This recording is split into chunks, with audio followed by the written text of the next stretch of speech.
Assalamualaikum warahmatullahi wabarakatuh. Perkenalkan, nama saya Siti Mesara dengan NIM 2311016-015 kelas 2023A Fakultas Kesehatan Masyarakat dengan dosen pengampu Ibu Sumarni SKM Mars. Pada kesempatan kali ini saya akan membahas terkait dengan UU nomor 44 tahun 2009 mengangkat topik tentang keselamatan pasien pada pasal 43 bagian kelima. Apa yang dimaksud dengan standar keselamatan pasien? Nah, standar keselamatan pasien merujuk pada serangkaian pedoman, prosedur, dan praktik yang harus dipatuhi oleh rumah sakit untuk mencegah terjadinya kesalahan medis, cedera pasien, atau kejadian yang tidak diinginkan lainnya selama proses perawatan. Standar ini mencakup berbagai aspek, mulai dari kebersihan lingkungan rumah sakit, penggunaan alat medis yang steril, hingga prosedur pemberian obat yang tepat. Nah, tujuan ditetapkannya pasal ini, tujuan utamanya yaitu ada 6. Yang pertama, meningkatkan kualitas pelayanan kesehatan. Dengan menerapkan standar keselamatan, pasien diharapkan kualitas pelayanan kesehatan di rumah sakit dapat ditingkatkan secara signifikan. Yang kedua, mencegah terjadinya kesalahan medis. Standar keselamatan pasien bertujuan untuk meminimalisir terjadinya kesalahan medis yang dapat berakibat fatal bagi pasien. Yang ketiga, melindungi hak pasien. Setiap pasien berhak mendapatkan pelayanan kesehatan yang aman dan berkualitas. Pasal ini menjadi landasan hukum bagi pasien untuk menuntut pertanggungjawaban jika pelanggaran terhadap standar keselamatan pasien. Yang keempat, meningkatkan kepercayaan masyarakat. Dengan adanya jaminan keselamatan pasien, masyarakat akan percaya terhadap pelayanan kesehatan yang diberikan oleh rumah sakit. Yang kelima, implikasi dari pasal ini kewajiban rumah sakit. Pasal ini menciptakan kewajiban yang tegas bagi seluruh rumah sakit Indonesia untuk menerapkan standar keselamatan pasien. Peran pemerintah itu sendiri, yaitu pemerintah memiliki peran dalam menetapkan dan mengawasi penerapan standar keselamatan pasien melalui peraturan perundang-undangan dan pengawasan terhadap rumah sakit. Yang keenam, tanggung jawab tenaga kesehatan. Tenaga kesehatan di rumah sakit bertanggung jawab untuk memahami dan menerapkan standar keselamatan pasien dalam menjalankan tugasnya.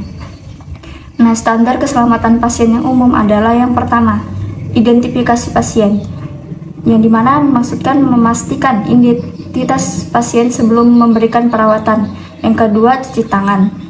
Nah, yang ketiga itu pemberian obat, yang dimana memastikan obat yang diberikan sesuai dengan resep dokter dan dosis yang tepat.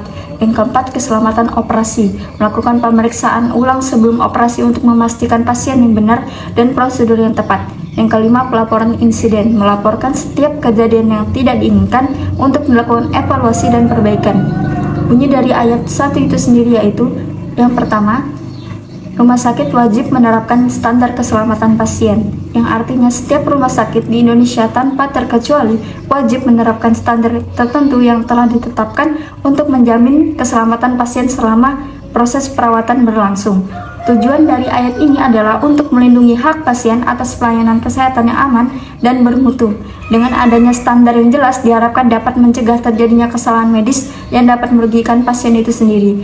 Nah, pada ayat kedua itu sendiri, pelaksanaan standar keselamatan pasien melalui pelaporan insiden, yang dimana rumah sakit harus memiliki sistem pelaporan insiden yang efektif. Setiap kejadian yang tidak diinginkan seperti kesalahan medis, infeksi nosokomial, atau kejadian yang hampir menyebabkan cedera harus dilaporkan. Tujuan dari itu sendiri, melalui pelaporan insiden rumah sakit dapat mengidentifikasi masalah yang ada dan mengambil tindakan perbaikan untuk mencegah terjadinya insiden serupa di masa depan. Contoh insiden itu sendiri yaitu kesalahan pemberian obat pasien jatuh dari ranjang, infeksi luka, operasi. Contoh standarnya yaitu standar kebersihan lingkungan rumah sakit, standar prosedur operasi, obat, dan standar identifikasi pasien. Nah, ayat ketiga, analisis dan pemecahan masalah. Setelah insiden dilaporkan, rumah sakit wajib melakukan analisis untuk mengetahui akar penyebab terjadinya insiden tersebut. Hasil analisis kemudian digunakan untuk merumuskan tindakan perbaikan tersebut.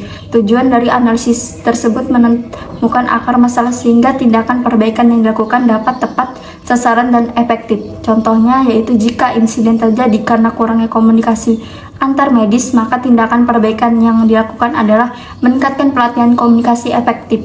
Ayat keempat, pelaporan Kementerian Rumah Sakit wajib melapor kepada Kementerian Kesehatan mengenai pelaporan kegiatan tersebut, adanya pelaporan insiden, analisis, dan tindakan perbaikan yang telah dilakukan.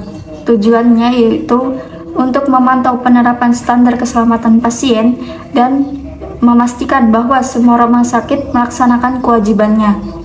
Nah, ayat kelima yaitu anonim dan peraturan Menteri.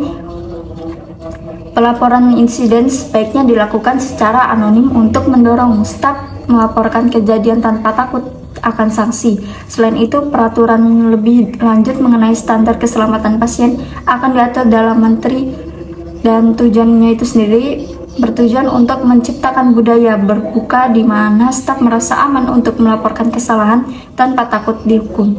Implikasi dari pasal 43 itu tanggung jawab rumah sakit.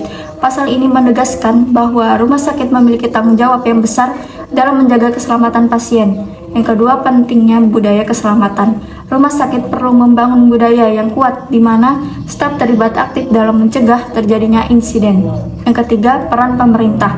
Pemerintah memiliki peran penting dalam mengawasi penerapan standar keselamatan pasien dan memberikan dukungan kepada rumah sakit. Sekian dari saya, mohon maaf apabila ada terdapat kekurangan dan kesalahan dalam penyebutan kata. Wassalamualaikum warahmatullahi wabarakatuh.